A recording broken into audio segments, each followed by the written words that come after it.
Well, good afternoon, everyone. Who knows what's going to happen in the next 10 minutes, but my name's Townsend. My main background is in police communications. I've been working police comms for about 10, 11 years. Most recently, I was head of media for City of London Police. I'm also a special constable, have been for 9 years with the RPU, Roads Policing Unit in Sussex Police. So I kind of work on both sides, corporate and operational. I'm involved in BlueLightCamp as the communications manager, but I just want to kind of explain what BlueLightCamp is and how it can help you in terms of innovation around command and control and also warning and informing. Basically, for those who may not be familiar with BlueLightCamp, it's an unconference, which is essentially a gathering of people that turn up with no agenda. They don't know what's going to happen, but they're all really passionate about emergency services and working with Cat 1, Cat 2 responders and the public sector. And essentially, they want to turn up and solve problems using tech. It's completely free. It's a weekend, and there have been 2 previously. So just to explain what an unconference is, people turn up and pitch ideas. They want to look at what having a group of talented people from all areas of emergency services and further afield can do together. And quite often you don't know what the outcome's going to be. Anyone can attend. There aren't any rules. So if you like agendas and rules, it might be a bit freaky at first, but actually you can go with it and a lot will come out of it. As I say, there are no rules apart from these 5. Basically, it's my favourite one is the law of 2 feet right to the end. Is if you're not interested in it, you go elsewhere and start up your own group and talk about things. And then you come up with the ideas that you want to solve, the problems that you want to solve with the ideas. And then the next day is when the techs and the geeks come in and we have a hack day. So we would use code to solve an issue. Apps come out of it, websites. It's essentially looking at what we can do really quickly with tech in emergency services. We've had in the past 2 over 100 people turning up. As you can see, we've had ambulance, fire and police, but we do also get wider category 2 responders turning up. We've had the Environment Agency, NHS come along. It's a really good way to network with people, and the best thing that I've got out of it is that you're not alone with the problems and the bureaucracy and the issues that are barriers to success or problem solving.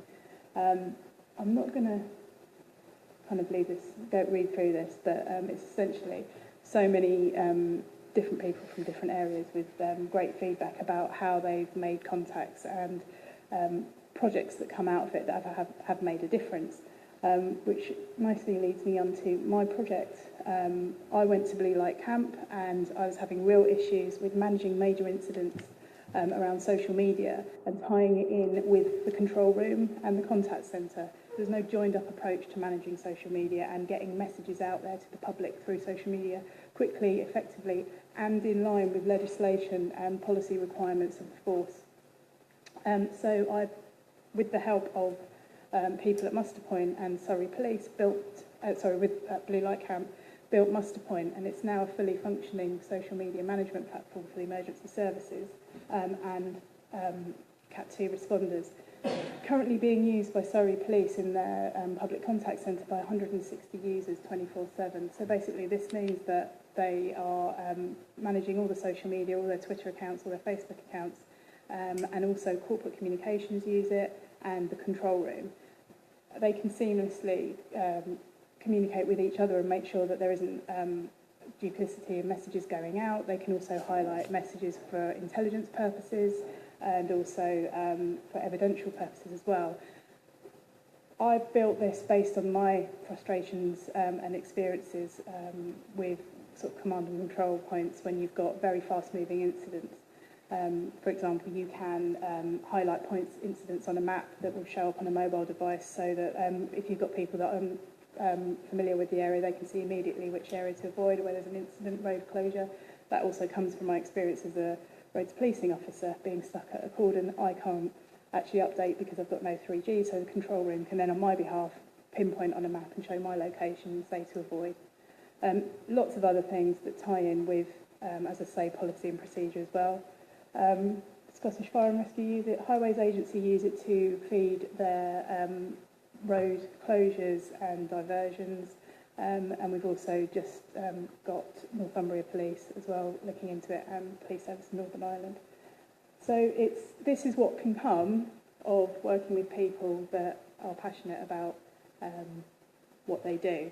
So this is kind of an appeal as well, that if you have any problems that you want to get solved, you can actually make use of BlueLightCamp and come along, send someone along who can maybe get some ideas, and we actually make things happen. We've had apps come out of this. We then work with British AppCode to look at a way that we can promote these and get best practice as well.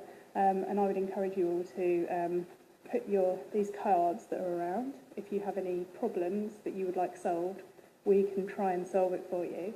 The next one is on the 10th of May in Southampton at Ordnance Survey headquarters. And as I say, anyone's welcome, and you just don't know what's going to come out of it. So I'd highly recommend sending someone along or coming along yourself and filling these. And we're at the front. And we will take these ideas, and even if you can't make it yourself, you can see what progress has been made out of it. It's myself and Sasha, who's at the back of the room, and Mark, who's down in Hampshire as well. Hopefully, thank you. Perfect. Thank you very much.